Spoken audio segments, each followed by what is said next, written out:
Okay, let's take a deep dive into a phenomenon the world has come to know by a Japanese word, karoshi. It translates pretty starkly to death by overwork. It really does.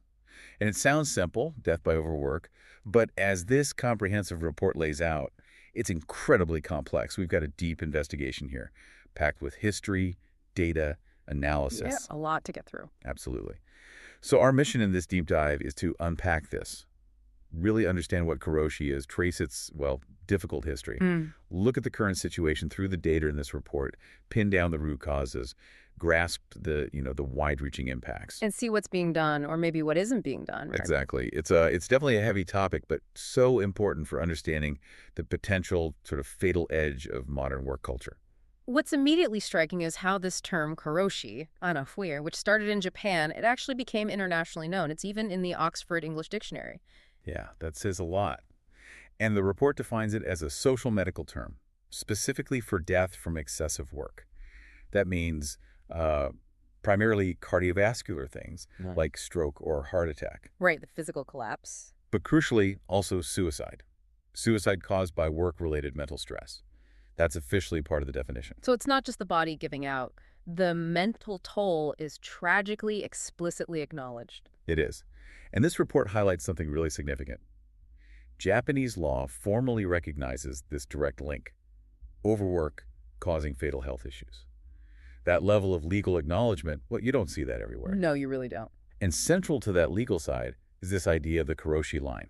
Ah, yes, the Karoshi line. It sounds ominous. Well, kind of is. It's not just some vague guideline. It's the threshold, the overtime hours where the documented risk of death or serious illness just jumps up dramatically. Okay, so what is that line, typically? The standard definition, especially for legal claims like labor accident compensation, HASI they call it, is averaging 80 hours of overtime per month. 80 hours per month. Yeah, averaged over the 2 to 6 months before, the illness or death.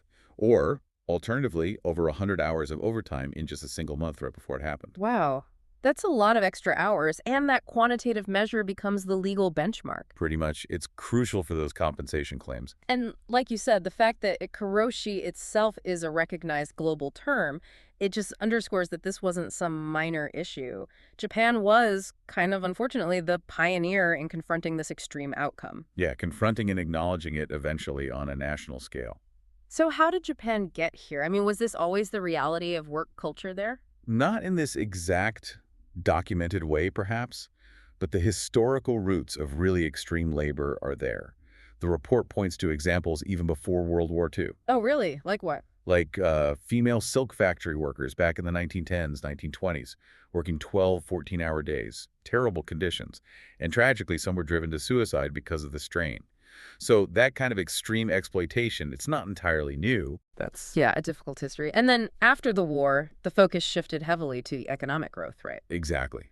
The legal 8-hour day existed on paper, but it wasn't really implemented fully in practice. Long hours just became woven into the fabric of the Japanese-style management system. It was almost seen as necessary, patriotic even, for rebuilding the economy. And is that where practices like service overtime came in, the unpaid kind? Precisely. It became almost an expectation, just part of the job, often unrecorded. Plus, you have the 36 Agreement, which is based on Article 36 of their Labor Standards Act. Okay. It legally allowed for overtime, but initially it had almost no real upper limit.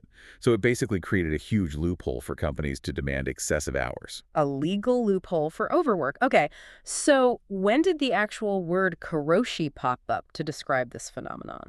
Medical experts reportedly started using it in the late 1970s. But it didn't really break into the public consciousness until the late 1980s during the bubble economy. Cases seemed to spike then, or at least get more media attention. And that led to things like the Karoshi 110 hotline. Yes, that was a really critical grassroots response. Started in 1988 by lawyers, doctors, other professionals. They set it up to support families who were dealing with these deaths, and importantly, to actively challenge the official denial that was so common back then. Denial, even as people were dying. Yeah, the government, even parts of the medical establishment, were very reluctant to draw a direct line between work and death. So what pushed them? Were there specific cases that finally forced that acknowledgement? There were several, But the 1991 Dentsu case was absolutely pivotal. Dentsu is a huge advertising agency. Right. An employee there died by suicide, and the link to not just severe overwork but also intense workplace bullying was undeniable. That case really forced Karoshi's suicide into the national conversation, made it clear that the psychological toll had to be recognized alongside the physical. So it wasn't just about the hours logged, but the actual environment, the bullying, the stress that became part of the Karoshi equation. Exactly. And there was another case around 1990 involving a student working for the Yomiuri newspaper group who died from overwork. That exposed exploitation in student work schemes and even led to questions being asked in the National Diet, their parliament. These kinds of high-profile tragedies, sadly, were powerful catalysts for change. Which finally led to the government officially changing its tune. Yes, but it took until 2001. That's when the government formally acknowledged that long-term fatigue, chronic overwork, could indeed cause serious health problems like brain and heart disease. It was a major policy shift after decades of advocacy and, well, denial. And then actual laws started to follow. Right. The 2014 Overwork Prevention Act was a big one. Importantly, it framed prevention as a national responsibility. It mandated things like annual reports like the one we're using research, awareness campaigns. And that was pushed by groups like Karoshi 110. Directly. It was a result of their long, persistent struggle. And more recently, the Work Style Reform Act in 2018. What did that do? That one tried to introduce actual legal caps on overtime hours, like a principal limit of 45 hours per month. 45? That sounds more reasonable than 80 or 100. It does, but it also came with a lot of complex exceptions and special clauses. Critics argue these kind of water down the effectiveness and still allow for excessive hours under certain conditions or for certain industries. So the overall legislative response was more reactive, driven by pressure and tragedy, not really proactive worker protection. I think that's a fair assessment based on the timeline. It really highlights the lag between the problem becoming apparent and effective, binding solutions being put in place. And going back to the Karoshi line, that 80 or 100-hour mark, you mentioned it's a legal benchmark, but is there a downside? Does focusing on that specific number maybe make companies think, okay, 79 hours is fine, even if the work is still crushing? That's a huge concern, and the report definitely flags it. It can inadvertently become a target to stay just under, rather than a true danger signal. It risks rationalizing still harmful long hours. And while there was a revision in 2021 saying other factors besides hours can be considered in claims, the reality is those numbers, 80 and 100, still heavily dominate the conversation, both legally and in the public mind. Okay, so let's shift to the current picture then, using the data from this report. What are the recent trends? How many people are we actually talking about? Well, the data is pretty sobering, and it shows a really crucial shift is happening. If you look at claims for brain and heart diseases. The traditional Karoshi, maybe? Sort of, yeah. In fiscal year 2023, there were over 1,000 claims filed. About 216 were officially certified as work-related, and sadly, 58 of those certified cases involved death. And those numbers have actually picked up slightly recently. So the physical danger, the strokes, the heart attacks, that's still very much present. But you said there's a shift. Yes, and this is the major story in the recent data, mental health. Claims for mental health issues linked to work, depression, anxiety, adjustment disorders, and including suicide, they've seen a rapid increase. Oh, rapid. In FY 2023, there were over 2,800 mental health claims filed. Of those, 795 were certified as work-related. And tragically, that included 100 certified cases of suicide or attempted suicide linked to work. Wow. Over 2,800 claims, nearly 800 certified. So wait, does that mean mental health claims and certifications are now the majority of recognized overwork cases? Yes. The data in the report confirms it quite clearly. Mental health issues now make up the bulk of certified work-related illness and death cases under the Karoshi framework. That fundamentally changes the narrative, doesn't it? It really does. It means Karoshi isn't just about physical exhaustion leading to a stroke anymore. It's increasingly, perhaps overwhelmingly, about intense mental stress, harassment, relentless pressure, leading to psychological breakdown, severe depression, and ultimately sometimes suicide. The psychological burden is now the most visible, most frequently certified factor. Okay, stepping back from the certified cases for a moment, how common are just long working hours in general in Japan now? They're still worryingly common. The 2022 data shows that about 10.1% of men and 4.2% of women were working over 60 hours a week. Over 60, that's still a lot. And there's a persistent gender gap there, too. Yes, men consistently work longer hours on average, but both figures are quite high for a developed economy. And when you look specifically at the certified Karoshi cases, how do their overtime hours stack up against that Karoshi line we talked about?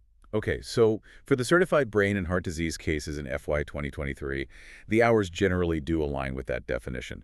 The most common categories were having worked 100 to just under 120 hours of overtime in the month before. Hitting that higher threshold. Right, or averaging 80 to just under 100 hours per month over the preceding 2 to 6 months. So for these physical outcomes, the Karoshi line seems quite relevant. Okay, but now, what about the mental health cases? This is where you said it gets interesting. Yeah, this is perhaps the most surprising and maybe the most important finding in the recent data regarding mental health certifications. For those 795 certified mental health cases in FY 2023, the single most common overtime category was actually under 20 hours per month. Wait, under 20 hours? Seriously, how many cases? 63 certified cases fell into that category, less than 20 hours of overtime per month. The next most common category was higher, 100 to under 120 hours, with 55 cases. But the largest group had minimal overtime. That completely flips the script. It shatters the idea that Karoshi, especially the mental health side, only happens when you're working yourself into the ground with 80, 100 plus hours of overtime. It absolutely does. It's powerful evidence that factors beyond sheer hours are critically important, maybe even dominant, for a large chunk of these mental health cases. Like what kind of factors? Things like severe bullying or power harassment, what they call pawahara, or maybe a single intensely traumatic event at work, or just overwhelming qualitative stress, the nature and intensity of the work, the psychological pressure, even if the hours themselves aren't extreme by Karoshi line standards. It really underscores the need to look way beyond the clock. That's fascinating and deeply troubling. So, who is most vulnerable to this? Does the report break it down by demographics or industries? It does. Demographically, as we noted, men generally work longer hours. But the report stresses women are increasingly affected too, and high-profile cases like the suicide of a young female employee at Dentsu back in 2015 brought that reality home tragically. Right. Age also shows different patterns. Older workers, say 50 plus, tend to dominate the physical claims brain and heart disease. That might suggest cumulative stress over a career. Makes sense. Whereas younger and middle-aged workers, maybe 20s to 40s, they represent the majority of the mental health claims. This could point to different vulnerabilities, maybe dealing with intense pressure early in a career or harassment or the struggle to balance work and young families. It suggests the type of stress might differ across career stages. And what about industries? Where are the hotspots? For the physical brain-heart claims, you see high rates in sectors like transport and postal, especially road freight drivers, that's a known high-risk group, also wholesale retail and construction. Okay, high-pressure jobs often with long or irregular hours. Exactly. For the mental health claims, the top sectors are a bit different. Medical and welfare comes out top, then manufacturing and wholesale retail again. Medical and welfare. That points to caregiver burnout, maybe, and high stress in manufacturing and retail, too. It does. In many of these sectors, transport, medical care, retail, are facing other major pressures, right? Like labor shortages. Precisely. The report explicitly links this to Japan's demographics, the aging population, the low birth rate. It creates this vicious cycle. Severe labor shortages. These mean the remaining staff are under immense pressure. They have to work longer, harder. Which leads to burnout and overwork. Which then causes more people to get sick or quit, making the labor shortage even worse. It's a devastating feedback loop, especially in essential services. Did the COVID-19 pandemic change any of this? Did it make things better or worse? It had some mixed effects, according to the report. Initially, yeah, there was a decrease in scheduled hours and overtime for many workers, especially during lockdowns. Okay, some temporary relief, maybe. For some. But the recovery was slower for non-regular workers, particularly women, highlighting how precarious their situation already was. And here's the key thing. Even when hours dropped for some, reported levels of stress and anxiety went up significantly overall. Really? Why? Well, think about it. New stressors emerged. Massive job insecurity for many. The challenges of suddenly working from home, trying to juggle childcare with schools closed, the blurring of boundaries between work and personal life. In FY 2022, a staggering 82.2% of workers reported feeling strong stress related to their work or workplace. 82%. Wow. So the pandemic maybe shifted the type of stress, even if it reduced hours for some. Exactly. It reinforced that the source and the quality of the stress matter hugely. It's not just about the raw number of hours you clock in. Okay, let's really unpack this deeper then. Why? Why, despite decades of knowing about Karoshi, despite laws being passed, does this crisis persist? What are the fundamental root causes here? It's a really tangled web. You have to start with the cultural factors. Okay. There are these deeply ingrained values. Loyalty to the company above almost all else. The relentless Gambaroo spirit, which means striving, pushing yourself. Enduring hardship almost. Yeah, sometimes to an extreme. And there's this powerful social pressure, this norm, where you just don't leave the office before your boss or your colleagues, even if your own work is done. Right, that idea of forced spontaneity the report mentions, where staying late looks voluntary, but it's actually driven by fear.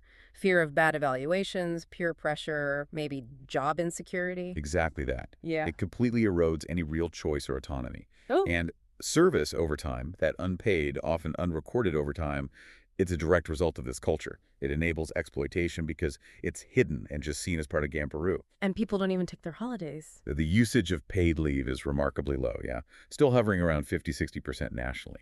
And often the reason given is, I don't want to inconvenience my colleagues.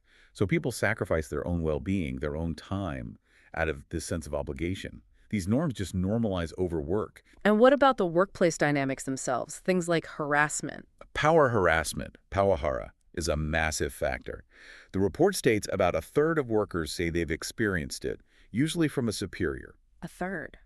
That's huge. It is, and it creates this toxic atmosphere where refusing overtime, speaking up about workload, or just asserting basic boundaries feels incredibly risky, if not impossible. The Dentsu suicide case we mentioned earlier was a stark example. Severe bullying was a direct contributor. And even though there's an anti-harassment law now? Complaints have actually doubled in the last 15 years or so, according to Labor Bureau data cited in the report. So the law exists, but the problem persists, maybe even grows. It's a major stressor, compounding the pressure from long hours, sometimes causing mental health issues, even without extreme hours, as we saw in the data.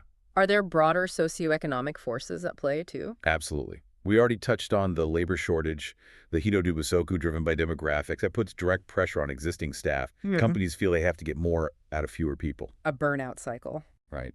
Plus, general economic pressures, global competition. Companies might feel pushed to maximize output from current employees rather than hiring more.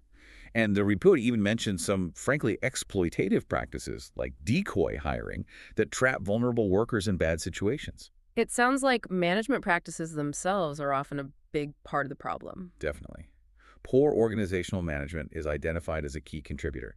You have managers who might be completely unaware of their team's actual workload, or they distribute it really unevenly, piling work onto the most capable people until they break. The reliable ones get punished, essentially. In a way, yes. And performance systems that reward face time or just looking busy and striving rather than actual efficiency or results, that just reinforces the long hours culture. So you get promoted for staying late, not necessarily for doing good work. It can certainly feel that way. Plus, just inefficient internal stuff. Endless meetings that achieve nothing, pointless reports, all that eats up the workday, pushing the real work into overtime hours. Add unrealistic targets, impossible deadlines, maybe deliberate understaffing during peak times to cut costs. It all adds up. And the legal system, the unions, they haven't been strong enough to push back effectively. Well, historically, the regulations on overtime were weak, as we discussed. Now, the laws with caps exist, but a major issue highlighted again and again is enforcement. It's insufficient. How do we know? Companies and sometimes employees themselves find ways to hide the real hours worked. Only a tiny fraction of companies, something like 7%, actually ensure that mandatory weekly day off is always taken. And labor inspections, they frequently find violations. In FY 2022, nearly 68% of inspected workplaces had some kind of violation related to working hours or conditions. If the rules aren't enforced, they don't mean much. 68%. That's a high failure rate. And unions. Japanese unions are mostly organized within individual companies.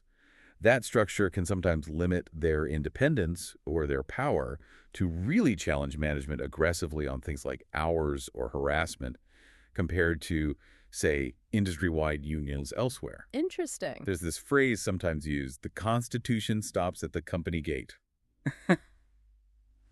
It reflects this feeling that individual rights, even those guaranteed by the Constitution, often take a backseat to company demands and norms once you're inside the workplace. So even with laws on the books, the combination of that ingrained culture, weak enforcement, and maybe less confrontational unions creates huge systemic barriers. Those are definitely significant challenges. They make it really hard for legislative changes to translate into real, widespread improvements on the ground. Okay, let's connect this all to the bigger picture. What are the broader consequences of this pervasive overwork culture? We know the tragic individual cases, but what about the impact on companies and society as a whole? The impacts are huge, and they cascade outwards. First, obviously, is individual health. We've covered the increased risk of brain and heart disease and this surging crisis in mental health, depression, anxiety, burnout. That 82.2% figure for strong stress, that's a public health emergency signal. And the link between 60-plus hour weeks and depression risk. Exactly. And Karoshi suicide is the most devastating manifestation of that individual health impact. And for the companies themselves, does this relentless push for long hours actually make them more productive or competitive? The evidence strongly suggests no. Quite the opposite, actually. That old idea that more hours automatically means more output. It's largely a myth, especially in knowledge work. Japan's overall labor productivity, despite this long hours culture, is notably low compared to other G7 nations. Why is that? A big factor is presenteeism. That's the phenomenon of employees being physically at work, but not really productive because they're exhausted, stressed out, sick. Like zombies at their desks, basically. Pretty much. And the report cites estimates that presenteeism costs Japanese companies a staggering amount, potentially close to 80% of their total corporate health-related expenditures. It's hugely expensive.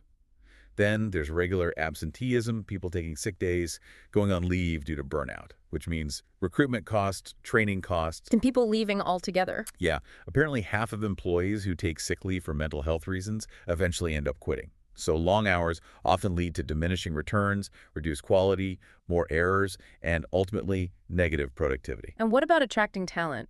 Especially with companies known for being particularly bad, the so-called black companies. They face huge challenges. In a tight labor market like Japan's, having a reputation for brutal overwork makes it incredibly hard to attract and retain good employees, especially younger generations, who increasingly say they value work-life balance. Makes sense. And beyond recruitment, if an actual Karoshi incident happens at your company, the reputational damage is severe. Plus lawsuits, potential government sanctions. Yeah. It's bad for business, ultimately. This raises a really important question. Looking even broader, what does this whole overwork crisis mean for Japan's future as a society? It's a critical issue with massive national implications, one of the biggest. Long working hours, especially for men historically, are identified as a major contributing factor to Japan's incredibly low birth rate, the Kojuya Shushika. How so? If people, especially potential fathers, are working excessively long hours, there's simply no time or energy left for dating, getting married, starting a family, sharing childcare and household responsibilities. Karoshi, in its broadest sense, is a symptom of work completely overwhelming life, and that directly feeds into the demographic crisis. The report mentioned some specific research on that connection, didn't it? Yes, some really compelling estimates, like one study suggesting that if men reduce their daily work time by just 2 hours, it could potentially boost Japan's fertility rate by as much as 0.35 points. Just 2 hours a day, potentially a huge demographic impact. That really highlights the societal cost. It absolutely does. It shows this isn't just about preventing individual tragedies. It's about enabling the very continuation and health of society. So it's not just preventing death, it's about enabling life, family life, community life. Precisely. And add to that just the general decrease in quality of life when people have no time for leisure, hobbies, personal growth, plus the strain on the healthcare system dealing with all the stress-related physical and mental illnesses. The burden is immense and societal. Okay, so faced with all this, what's being done? What are the potential solutions, the challenges, the opportunities moving forward? Well, the government has taken steps, put laws in the books. We mentioned the Overwork Prevention Act, the Work Style Reform Act with its overtime caps and principles around mandatory leave. But we also talked about the limitations, right? The loopholes, the enforcement gaps. Exactly. Those are huge challenges. Yeah. There's the deep-seated cultural resistance we discussed. There's the real difficulty for smaller companies, SMEs, who often lack the resources to implement big changes easily.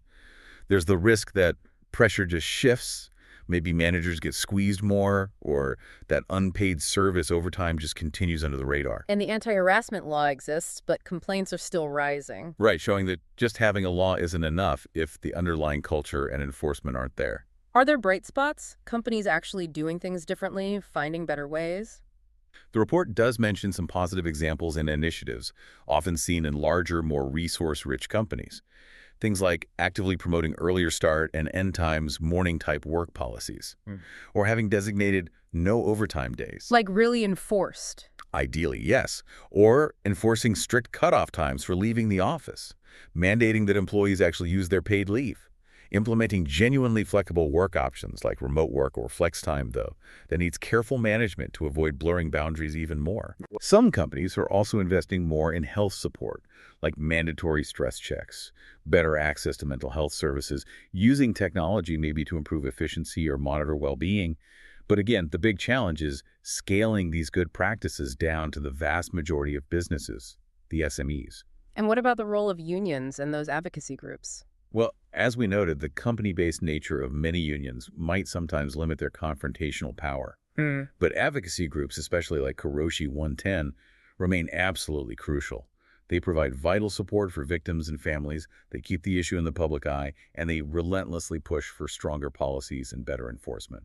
They're a necessary outside pressure. So summing up the challenges, it's still that deeply ingrained culture, the practical difficulty of enforcing rules everywhere, and the economic pressure from labor shortages potentially undermining efforts. I think those are the core systemic hurdles. The cultural inertia around Gambaroo, loyalty, and presenteeism is massive. Effective enforcement across millions of workplaces is incredibly complex, and the labor shortage creates a real tension. Businesses feel they need the long hours, unless they can dramatically boost productivity or fundamentally change their business models. But what's fascinating here is, despite all these deep-rooted problems, the report does seem to hint at some potential opportunities, some levers for change. It does, thankfully. One is generational change. Younger workers entering the workforce today often seem to have different priorities. They tend to value work-life balance more explicitly than previous generations, and that could create bottom-up pressure on companies to adapt. Okay, a slow shift from within. What else? Technology. If used wisely, things like AI, automation, better digital tools could genuinely free up employees' time and reduce tedious work, improving efficiency. The risk, of course, is using tech just to monitor people more or expect 204/7 availability. Right, it's a double-edged sword. But perhaps one of the most critical, yet currently underdeveloped opportunities the report touches on is improving government support for worker retraining and labor mobility. Retraining, how does that prevent Karoshi? Think about it indirectly. If workers feel trapped in a bad job, an exploitative black company, because they lack the skills or support to find something better, they're more likely to endure harmful conditions. Ah, But if there were robust, effective government programs helping people retrain for in-demand skills and strong support systems for job transitions, it would empower workers. It gives them genuine alternatives. If employees can more easily leave bad workplaces. then those bad workplaces face real market pressure to improve, or they lose their staff. Exactly. It puts pressure on the black companies to clean up their act if they want to survive. It's a longer-term, more systemic approach to prevention, focusing on worker empowerment and market dynamics rather than just top-down regulation. But the report notes current efforts in this area are often underfunded or disconnected from real market needs. So improving that could be a really powerful, though indirect, lever for change. Potentially, yes. It highlights that a truly effective solution has to be multi-pronged. You need the stronger laws and the enforcement. You need the cultural shift. You need to empower workers with skills and options. You need targeted support for SMEs. You need serious investment in mental health infrastructure. You need companies to genuinely prioritize efficiency and well-being over mere hours logged. And maybe you need real leadership accountability, perhaps even linking executive pay to metrics of employee health and safety, as some have suggested. It's a complex picture requiring action on so many fronts. Absolutely. So bringing this deep dive toward a close, it's clear Karoshi isn't just about collapsing from exhaustion after logging 100 hours of overtime anymore. This report really drives home how central mental health, stress, and factors like workplace harassment have become to this crisis. Yes, the data on certified cases makes that shift undeniable.